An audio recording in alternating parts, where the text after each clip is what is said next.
Halo, jumpa lagi bersama saya dalam studi Al-Quran. Studi Al-Quran kita kali ini membahas surah ke-53 ayat 1 sampai 3. Ini merupakan sebuah kajian logis. Dibutuhkan akal sehat untuk dapat mengikuti video ini. Sengaja kami ambil ayat 1 dan sampai 3 karena ketiga ayat ini merupakan satu kalimat. Jika kita buka Al-Quran, maka akan terdapat ayat Al-Quran itu berbunyi seperti yang terpampang di layar kaca Anda. Ya. Umat Islam sangat meyakini bahwa apa yang tertulis ini merupakan kata-kata Allah sendiri. Meski harus diakui juga, tidak semuanya sepenuhnya merupakan kalimat Allah. 3 kata yang berada dalam tanda kurung ini merupakan tambahan kemudian yang berasal dari manusia, bukan dari Allah. Artinya, ketika Allah mengucapkan kalimat ini, Allah tidak menyebut Muhammad pula ataupun Al-Quran. Sepintas, kalimat Allah ini tanpa masalah karena jelas dan mudah dipahami. Tetapi kalau kita menelaahnya dengan akal sehat, maka kita menemukan ada persoalan dari wahyu Allah ini. Kita akan membahasnya. Persoalan pertama itu terletak pada ayat pertama, ya, demi bintang ketika terbenam. Yang menjadi persoalan adalah apa maksud dan makna dari ayat 1 ini, ya. Jika ayat 1 ini terlepas dari ayat 2 dan 3, maka ayat 1 ini tidaklah jelas. Apa makna, apa maksud demi bintang ketika terbenam? Sama sekali tidak ada maknanya. Akan tetapi, kalau kita mengaitkannya dengan ayat 2 dan 3, maka demi bintang ketika terbenam ini merupakan sumpah. Ya. Apa isi sumpah tersebut? Sumpahnya itu terdapat pada ayat 2 dan 3.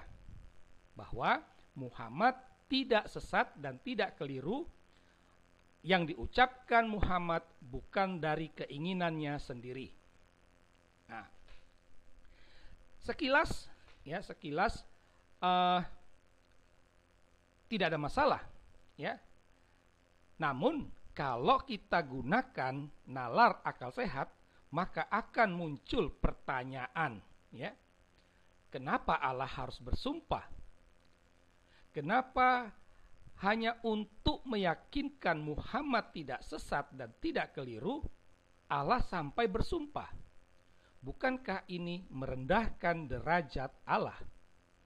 Inilah persoalan yang muncul pada ayat yang pertama.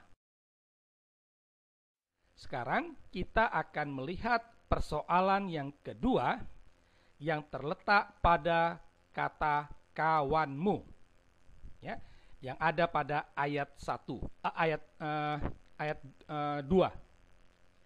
Nah, kata kawanmu ini, ya, menurut versi Islam itu ditafsirkan dengan sebagai Muhammad, ya.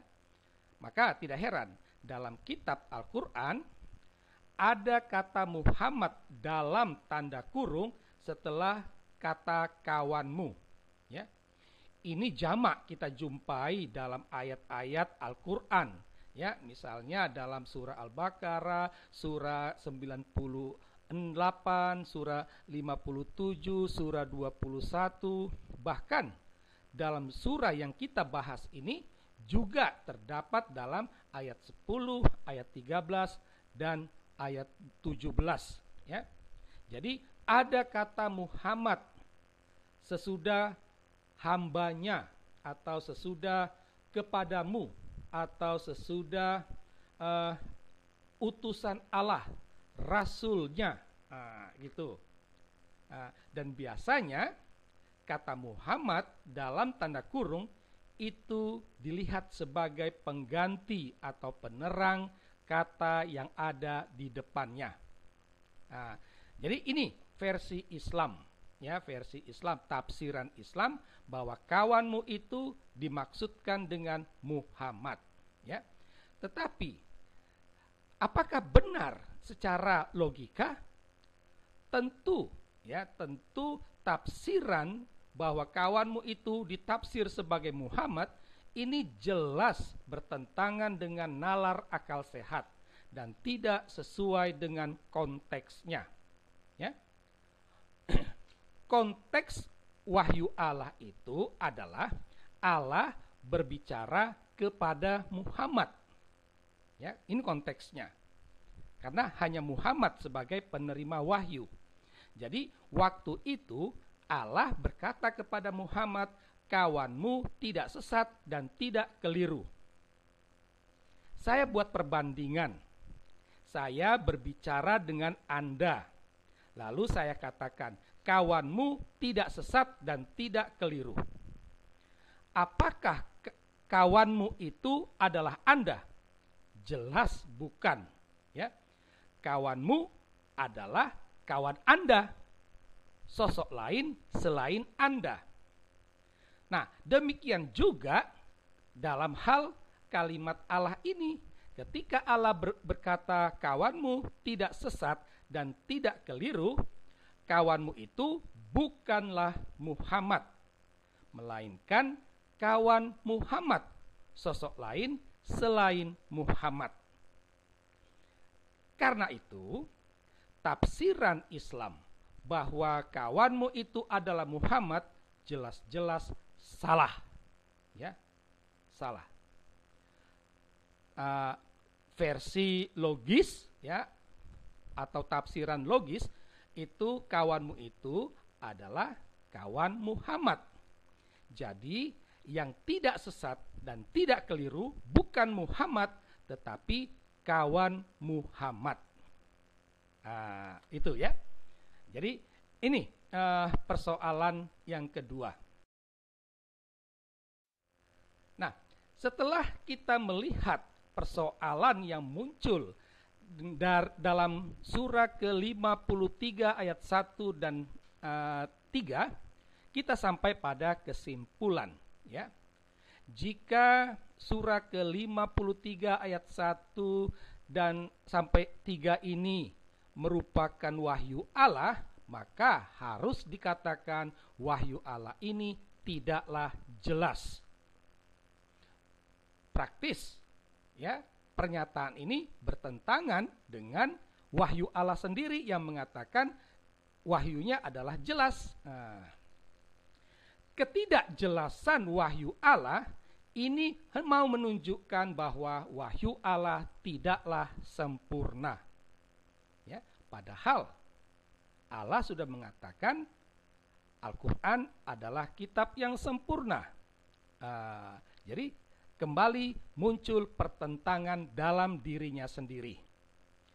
Ketidaksempurnaan ini hendak menunjukkan bahwa surah ke-53 ayat 1 sampai 3 bukanlah wahyu Allah. Karena Allah itu maha sempurna. Tidak mungkin Allah yang maha sempurna menghasilkan yang tidak sempurna. Nah, karena bukan wahyu Allah, haruslah dikatakan bahwa surah ke-53 ayat 1 sampai 3 adalah kata-kata manusia. Dan manusia yang bertanggung jawab di sini adalah Muhammad, ya. Maka tidak heran orang kafir pada zaman Muhammad di Mekah mengatakan Al-Quran merupakan rekayasa Muhammad. Demikianlah kajian logis atas surah 53 ayat 1 sampai 3. Semoga kajian ini mendatangkan pencerahan bagi Anda. Sekian dan terima kasih.